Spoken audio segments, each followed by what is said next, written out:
আসসালামু আলাইকুম। আপনারা সবাই কেমন আছেন? আশা করি আপনারা সবাই ভালো আছেন। প্রতিদিনের মতো আরও একটা ভিডিও নিয়ে আপনাদের মাঝে চলে আসলাম। তো সম্পূর্ণ ভিডিওটা না টেনে আপনারা দেখতে থাকেন। তো আলহামদুলিল্লাহ বৈশাখ মাস প্রথম বৃষ্টি আমাদের এখানে হইতেছে। তো সেই উপলক্ষে আজকে রাত্রে ভুনা খিচুড়ি, তার সাথে ছিল ডিম ভুনা আর ছিল শুটকি ভর্তা। তো দেখতে পাচ্ছেন এইখানে এখন আমি ভুনা খিচুড়ি রান্না করব। আর যেহেতু আমি আমার বাবার বাড়ি ঈদ উপলক্ষে বেড়াতে আসছিলাম, তো ঈদের 5 দিন পরে আজকে আমাদের এখানে মানে হালকা বৃষ্টি হয়েছে, তার সাথে অনেক প্রচণ্ড বাতাস ছিল যেহেতু কালবৈশাখী। তো তেমন একটা বৃষ্টি হয়নি, হালকা ছিঁড়ি বৃষ্টি ছিল আর প্রচণ্ড বাতাস ছিল। যদিও শহরে তেমন একটা বোঝা যায় নাই, কিন্তু অনেক ঠান্ডা লাগতেছিল। তো ঢাকা শহরে প্রায় জায়গাতেই বৃষ্টি হয়েছে আজকের দিনটা, কিন্তু আমার শ্বশুরবাড়ির দিকে কোনো বৃষ্টি হয় নাই। তো খাদিজার বাবা ফোন করে বলল। তো এখন রাত্রে আমি এখানে ভুনা খিচুড়ি রান্না করতেছিলাম। তো এখানে ছিল মুগ ডাল, তার সাথে ছিল মসুরের ডাল আর ছিল এখানে বাসমতি চাল ছিল।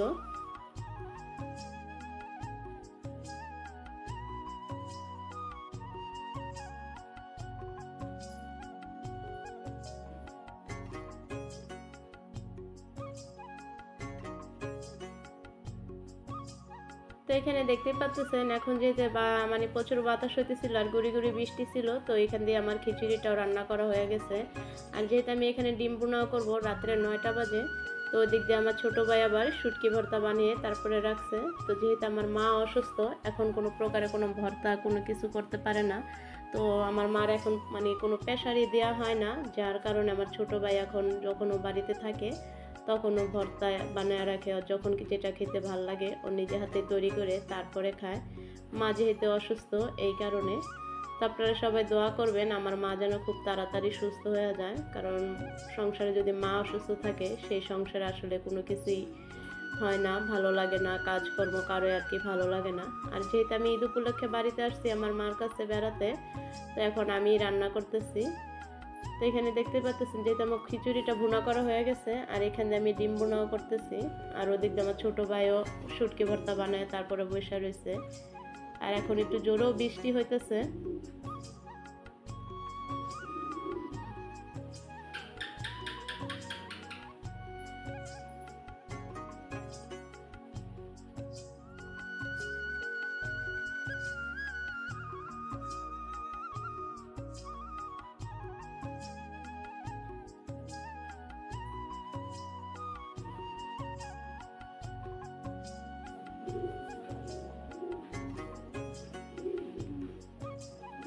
তো এখানে আমি ডিম ভুনাটা করছি শুধু পেঁয়াজ দিয়ে আর 2টা টমেটো কেটে তারপরে দিচ্ছিলাম, কারণ যেহেতু ভুনা করতেছি এখানে পেঁয়াজও খুব অল্প করে দিচ্ছি, যেহেতু এখানে 10টা ডিম ভুনা করছিলাম। তো দেখতে পাচ্ছেন এখানে আমার ডিম ভুনাটাও হয়ে গেছে। আর ওইখান দিয়ে তো আমার ছোটো ভাই অপেক্ষা করে বসে রয়েছে কখন ভুনা খিচুড়ি খাইবো, তার সাথে আমার বাবাও বসে রয়েছে।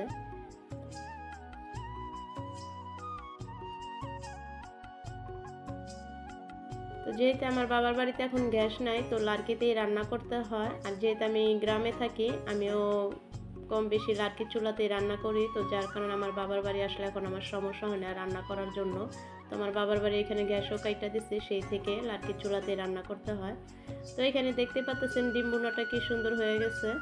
তো কেমন হলো আমার আজকের এই মানে ভুনা খিচুড়ির ভিডিওটা অবশ্যই আপনারা লাইক কমেন্ট করে তারপরে জানাবেন। জানা যদি কোনো ভুল হয় অবশ্যই আপনারা ক্ষমার দৃষ্টিতে দেখবেন। আর আপনারা যারা আমার চ্যানেলে নতুন আসবেন আমার চ্যানেলটা সাবস্ক্রাইবার করে আমার সাথে থাকবেন। যদিও আমার এই ভিডিওটা অনেক আগের, ঈদের ছুটিতে মানে সময় হয় নাই, সময় করে উঠতে পারিনি ভিডিও টাইম মতো ছাড়ার জন্য। তো আপনারা সবাই ভালো থাকবেন, সুস্থ থাকবেন। আল্লাহ হাফেজ।